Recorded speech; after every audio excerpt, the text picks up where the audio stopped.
Fala galera, eu sou o Calói do canal Faria Lima Cortes. Estou trazendo o melhor conteúdo sobre investimentos, economia e o mundo dos negócios, com cortes inteligentes e úteis para você, investidor ou não. Inscreva-se no canal e ajude a gente a trazer o melhor conteúdo para você.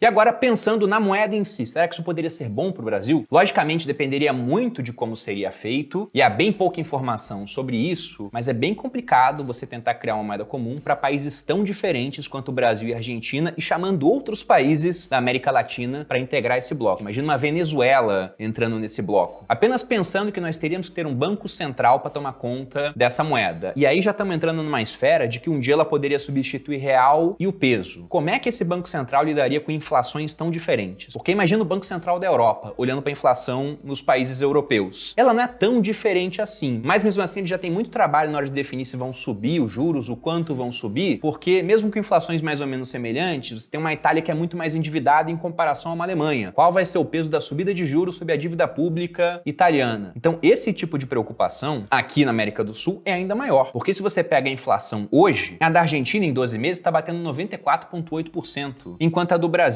está em 5,79%. A taxa de juros na Argentina é de 75% ao ano. No Brasil, que já é alta, é de 13,75%. E aí, comparado à inflação, a gente tem uma taxa real muito alta. Lá a taxa é negativa, porque a inflação é maior do que a taxa de juros. Então perceba que seria difícil tentar deixar essas economias mais alinhadas para que esse negócio pudesse ter sucesso. E eu também não acho interessante você se juntar com um país tão mais fraco na hora de criar uma moeda comum. Como é que seria isso? Seria um banco central onde os dois dariam as cartas? E aí outros países não teriam como decidir se vão criar mais moeda em si, só aceitariam? Pensando nisso, né, que eles podem criar moedas e outros vão aceitar sem poder dar pitaco, eles vão ter um poder de inflacionar essa moeda e conseguir algumas compras internacionais. Pode de início ser bom para esses dois países, até que essa moeda venha a perder credibilidade, porque uma série de outros países vão pensar, para que eu vou receber nessa moeda que quase ninguém aceita se eu posso, por exemplo, liquidar a transação em dólar e eu não me vejo tendo problemas com os Estados Unidos? Uma Venezuela, por exemplo, para eles seria bem mais interessante aderir a essa moeda. Outros países pensariam duas vezes. Mas, no geral, o que seria muito mais interessante para o Brasil, ao invés de criar uma moeda junto com a Argentina, seria se aproveitar do seu tamanho na América Latina e dessa tendência de outros países quererem depender menos do dólar para falar, então por que a gente não pode liquidar transações internacionais aqui dentro do nosso bloco, no Mercosul, em reais? Afinal de contas, a minha moeda é mais forte do que a moeda de vocês e aí você não tem dependência apenas do dólar americano. E por que isso seria melhor para o Brasil? Novamente, por conta da questão da demanda. Moedas também obedecem à lei de oferta e demanda. E se você tem mais demanda por reais vinda dos países vizinhos, aquilo deve garantir que o real mantenha o seu poder de compra por mais tempo. Porque se mais pessoas querem comprar algo de uma oferta limitada, como essa moeda, o preço dela tende a subir ou ela tende a sofrer com menos inflação ao longo do tempo, ainda que de tempos em tempos a gente tenha mais injeção monetária na economia. Mas a grande dificuldade para isso é que uma Argentina, por exemplo, a falar, assim eu não quero, prefiro o dólar ainda. O que eu quero é que a gente crie uma moeda que eu também possa ter um poder de criar mais caso seja necessário. E se ambos estiverem interessados nisso, somente em inflacionar a moeda, como são países, né, Brasil e Argentina, mas podemos estender a boa parte da América Latina, que não tem muita responsabilidade fiscal, que costumam gastar muito mais do que arrecadam, sobretudo a Argentina, que já tem os seus problemas com a sua moeda onde eles decidem tudo. Pensando nisso, é bem difícil que essa iniciativa dê frutos. E a gente pode até pegar um paralelo do porquê a Argentina só vai querer se ela também puder inflacionar um pouco essa moeda, ter um poder de decisão quanto a isso, naquilo que o FMI tem, que não é bem uma moeda, mas é um ativo de reserva, que são os, em português, SDRs. Na verdade, em português, se eu fosse traduzir a sigla, seriam direitos especiais de saque, são os Special Drawing Rights, que são esse ativo de reserva que o FMI pode criar, que ele teria um lastro em várias moedas diferentes, moedas relevantes no mundo, e se ele tem um lastro, por exemplo, onde ele tem uma parte em dólar, uma parte em euro, uma parte em coroa sueca, uma parte em franco suíço e no iene japonês, isso significa que para criar mais SDRs, esses países de maneira coordenada podem inflacionar um pouco a sua moeda também. E durante um tempo até foi veiculado que talvez isso fosse um substituto internacional para o dólar, porque o dólar dá esse privilégio exorbitante aos americanos de poderem inflacionar mais a sua moeda do que as outras, porque existe muito mais demanda. Então, com certeza, vários outros países gostariam que isso viesse a acontecer. É mais espaço para você poder criar moeda e gastar mais sem tanta inflação. Mas aqui a gente está entrando numa parte muito teórica, porque de fato tem muito pouca informação sobre o que seria a SUR.